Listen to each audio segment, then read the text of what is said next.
of course, she's me.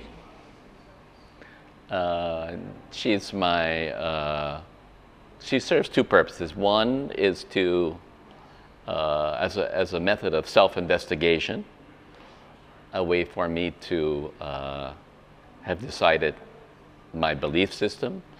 And she's also a way, a hedge against mortality. She lives in the time of the 21st century that I will not see.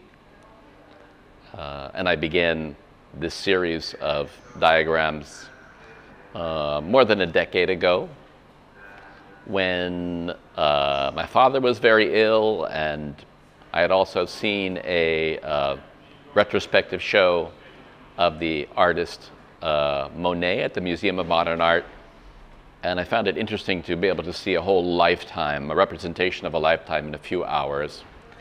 And so this diagram and the two that came before it are an approximation of a lifetime, maybe my lifetime, but also a way for me to have ideas that will extend beyond my own existence.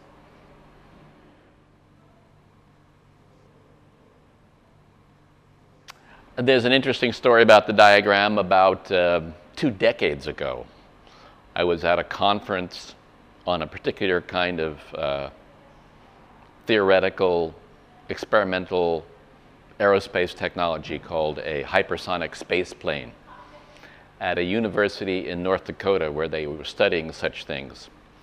And at that conference, I took a large fold-out poster, and the poster was a projection of the next century of experimentation to do with space travel. And it looked like a very complex engineering drawing. In fact, it was created by an engineer at an aerospace company. And I kept it. I always found it enormously engaging myself, but I would show it to people who were not as interested in space travel as myself. And they would find it fascinating. So this format of a very complex, very cool, like engineering style representation from a distance, but then when you get up close, you become engaged with it like you do in a good film. And my diagrams and that particular diagram also take about an hour and a half or so to read completely. Very similar length from the Monet show, the 1 to 2 hours of here's a whole idea, here's a whole lifetime. From a distance, the diagram is kind of cold and engineering, but then when you get up close, the text is somewhat intimate. This particular diagram,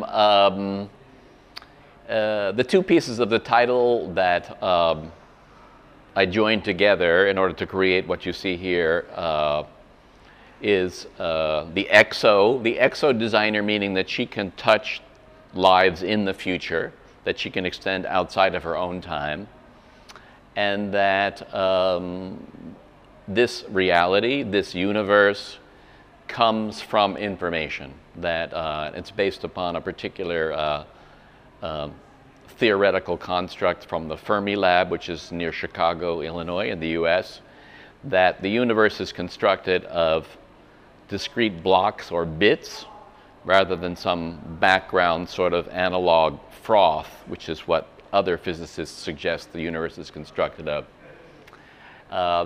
Came from a title from Scientific American from about 5 years ago that said the universe emerges from information. So that's the way the title came about. This is the third diagram in the series of the three. As I mentioned, the first was her whole life from 1990 to 2090. The second one was one day in her life in the year 2040 when she's interacting with intelligent objects. And this may be the last one, I'm not certain, but this is this very small moment in time, the so-called Planck epoch, which is also, from physicists who study such things, the theoretical amount of time it took to form the universe is 10 to the minus 43rd seconds. And within this particular diagram, the premise is that it's this slice, as if one could see into the ideational activity, which is what therapists call thoughts.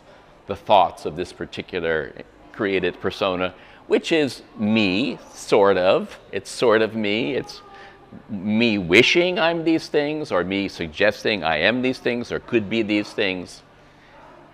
And all the content came from a 2-decade-old file. I have a Word file, a Microsoft Word file that I've had for more than 20 years, where I've collected ideas and text from conferences I've gone to, things I've read, things I've thought, things I've written, things I tell my students, my clients. So it's over 1,000 pages long, this Microsoft Word document, and it has no organization to it, except if you go back to the beginning, it's from about 1993 or 1994, and then the most recent is probably from last week, for instance. So it's actually a very dense file that I review often before I start a new thinking about my teaching or new thinking about a phase in my life. I skim through it. This was the first time that I read everything. It took me about 5 years to read it all through, working part-time over the last 5 years, to take things out, reword some of them, categorize them, put them into some kind of suggested order, knowing that the whole thing in its total was really a poetic statement rather than a specific manifesto.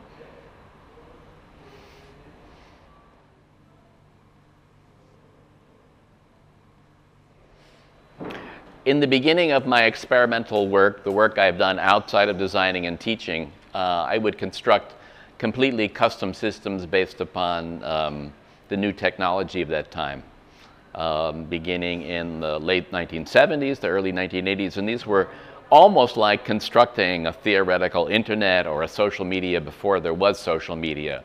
Bits and pieces of things, satellite transmission, fax machines, ways of sending images over analog phone lines before they were common as they are today.